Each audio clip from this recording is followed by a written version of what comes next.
Because today is Holy Humor Sunday, I begin with an apocryphal tale from the Middle Ages.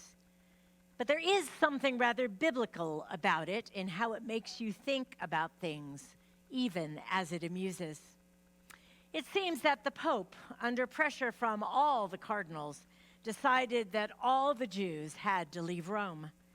Naturally, there was a big uproar from the Jewish community, so the Pope made a deal. He would have a religious debate with a member of the Jewish community. And if the Jew won, the Jews could stay. If the Pope won, the Jews would leave. Well, the Jews realized they had no choice. So the elders of the people picked a respected rabbi to represent them. This rabbi was rather expressive and emotive facially, so they asked for one addition to the debate. To make it more interesting, neither side would be allowed to talk. The Pope agreed. The day of the great debate came. The rabbi and the Pope sat opposite each other for a full minute before the Pope raised his hand and showed 3 fingers. The rabbi looked back at him and showed 1 finger. The Pope waved his fingers in a circle around his head, and the rabbi energetically pointed to the ground. The Pope pulled out a loaf of bread and a glass of wine, and he broke the bread and ate, and then he sipped the wine. And the rabbi pulled out an apple and took a bite out of it. The Pope then stood up and said, "I give up. This man is too good. The Jews can stay in Rome as long as they want." An hour later, the cardinals were all around the Pope, asking him what had happened. The Pope said, "Well, first I held up 3 fingers to represent the Trinity." He responded by holding up 1 finger to remind me that there was one God common to both of our religions. Then I waved my fingers around me to show him that God was all around us and is Lord over the church. He responded by pointing to the ground and reminding me that God may be all around, but God was also right here with us and is God of the Jews as well as of the church. I broke bread and drank wine to show that God absolves us from all our sins. The rabbi ate of the apple to remind me of original sin and how it all affects us. He had an answer for everything. What could I do? Meanwhile, the Jewish community had all gathered around the rabbi. "What happened?" they asked. "Well," said the rabbi, "first he said to me that the Jews had 3 days to get out of here. I told him that not one of us was leaving. Then he told me that this whole city would be cleared of the Jews, and I let him know we would be staying right here." "And then?" asked a woman. "I don't know," said the rabbi. "He took out his lunch, I took out mine, and now we can stay as long as we want." Laughter and grace. How sweet the sound. But that scenario of driving the Jews out, that is unfortunately not a new one. We see it in the church. We see it in Shakespeare. We saw it in the Middle Ages. We relive it in plays like Fiddler on the Roof. And I thought, those kinds of moments, it takes you by surprise. Maybe you get a phone call or somebody calls round to your house unannounced. You can tell by the tone of voice that this is something different. "Have you got a few moments? Can I talk to you about something?" You say, "Yes, of course. Why don't we sit down?" Your heart misses a beat because you can feel the intensity of the moment. And within a few seconds, a new reality unfolds. And something deep down in your stomach starts to tell you, this conversation is going to reshape the rest of my life. this news affects me in a different way to the way it affects anyone else. And that's what it was like when Esther got a message from her cousin Mordecai. They were living in Susa, one of 4 capitals in the great Persian Empire. After 50 years of the Jewish exile in Babylon, Babylon was conquered by the Persians, and the Jews were allowed to return home. But some Jews chose to stay where they were. They had discovered something very important. God did not just live in the land of Israel. God was here, too. And Mordecai and Esther were among those Jews who stayed. But living as a Jew in the heart of the Persian Empire was a risky business, as the book of Esther makes clear. Straight away, we meet King Xerxes, also known as Ahasuerus in this story, and we find the most powerful man in the world to be a reckless, extravagant, and very easily manipulated character. Not only do the Jews live under this unreliable monarch and an unworkable legislative system that says once the king makes a decree, that's it, you can't change it, no matter what, they also have sworn enemies. One of these enemies is called Haman. Haman and Mordecai despise each other. And so when Haman rises to the post of prime minister, Mordecai riles him so much that he manipulates Ahasuerus into issuing a decree that will wipe out all the Jews in the empire. Now you need to remember that Israel was still part of the Persian Empire at this point, no matter where they were. So the king's decree threatens to eliminate the Jews from history altogether. And there's only one faint hope for the Jews, one tiny thread holding them up from the abyss. 5 years before the passing of this decree, Mordecai's cousin and adopted daughter Esther, without revealing her ethnic identity, had joined the king's harem, undergoing a year-long grooming to prepare her for one night with which to impress the king. And Ahasuerus liked her so much that he made her queen. Now, being queen did not give Esther the automatic intimacy with the king that one might imagine. The king still kept his harem, and no one got to address the king unless he took their fancy and he waved his golden scepter at them. Shall we just say here that the Bible has a broad sense of humor that we rarely give it credit for? If you approached the king without him waving his golden scepter at you, you would be put to death, even if you were the queen.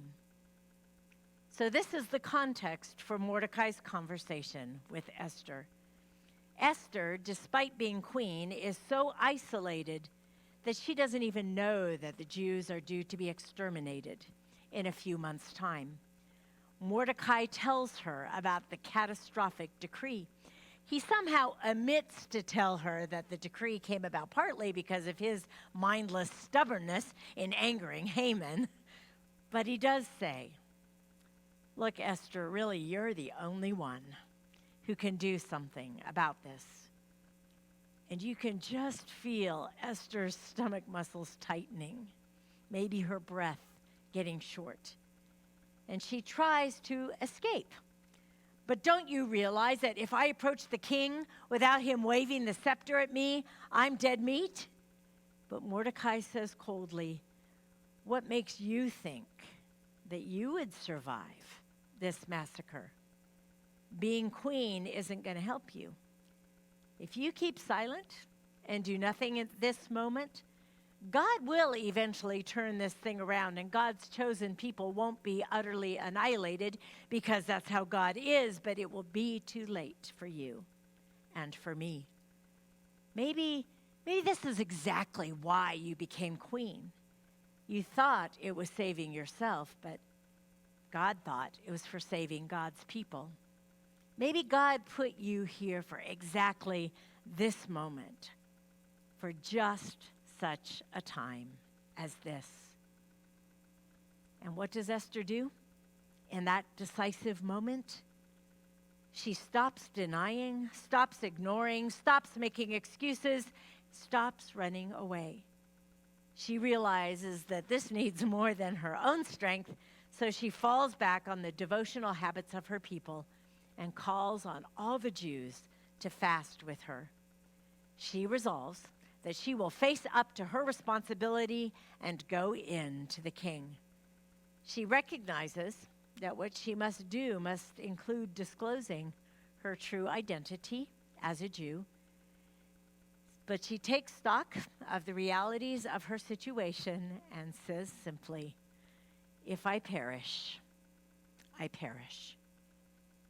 She goes to the heart of the empire to save the Jewish people. And this story teaches so much. It teaches first that life under arbitrary authority is dangerous for everybody, but especially women, minority ethnic groups. It teaches us that power is not simply an all or nothing thing, but the heart of the story lies in those echoing words which I hope make your stomach tighten and your breath falter just as much as if Mordecai were saying them to you today. Perhaps you have come to this place, to this moment, to these people, to this challenge for just such a time as this. Almost 35 years ago, some people heard those words or something like them, and people like Jerry and Sharon Elrod and Leah and Yvonne Castell recognized that they had been placed on this earth for just such a time as this. They caught a glimpse of what a church on the far east side of Tucson could be. They could have stayed right where they were, comfortable in their existing churches, but they didn't. And then 3 years ago, a small band of people realized that they had been put in this place for such a time as this. Those who are worshiping today in Vail could have stayed right here, comfortable, instead of setting up in a high school every Sunday, hoping to reach new people in a new place. But some Mordecai grabbed their ear at a crucial moment and said to them, "Maybe you have been given this money, this talent, this vision for just a time such as this." And they listened. And that is why we're all here. So think about Esther for a moment. She had some things. She lacked other things. She had beauty. She had a certain kind of training. She had a very ambitious cousin. She had a very powerful husband.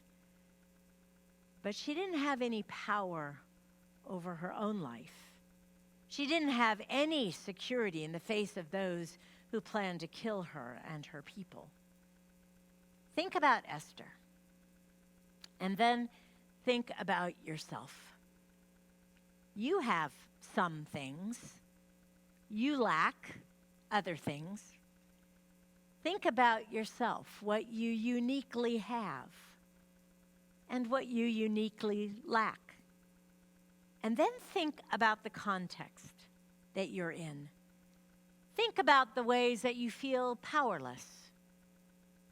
Think about the number of times you have said, "What Desert Skies needs is," or "what Tucson needs," or "what the American church needs," or "what my family needs," or "what the world needs." And think about the number of times you have thought there was nothing or no one that could do anything about it. And then hear this exasperating man Mordecai tap on your shoulder and say, Perhaps you have been given these skills and experiences, these privileges and deprivations, so that just at this very moment, you could do what no one else could do.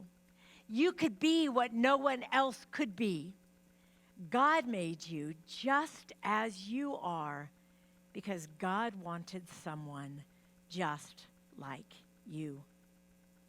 Maybe all this happened, and you came to be here for just such a time as this. Maybe you're a young person thinking, I'm too young to be worrying about all this stuff. Or maybe you're a college or graduate student. Let me just get my degree. Maybe you're just waiting for your kids to leave home, grow up, set you free. Maybe you feel you're getting on in years and you're thinking, I made all those big decisions a long time ago. Watch out. Here comes Mordecai. Not an easy character, not a role model, but nonetheless speaking the truth. And he says, look back at all those parts of your story that make you unique, especially those events that felt like setbacks at the time, but are now vital to who you are. Look at the position you're in now, not obsessing about what it's not, but seeing the unique opportunity that you have. And look around at all the massive challenges that are facing us. Global challenges about intercultural understanding, poverty, disease, climate change.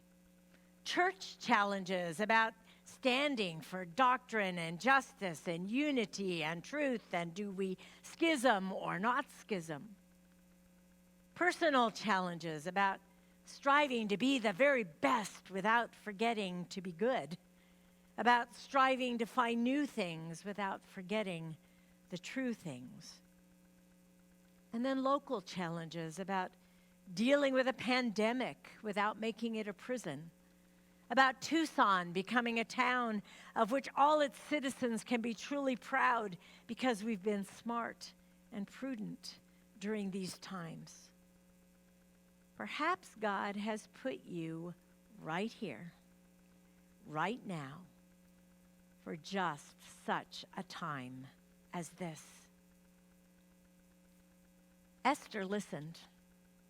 Without Esther, there would have been no Jesus because there would have been no Jews. Church members who have planted and are planting at Desert Skies listened. Without them and people like them, there would have been no Desert Skies, no Vail campus, and none of us would be where we are today. Will we listen? Will we do what Esther did, realize the reality of our situation, seek all the help we need, plan carefully, fast, and then put ourselves in the hand of God? Has God put us right here, right now, for just such a time as this? Amen.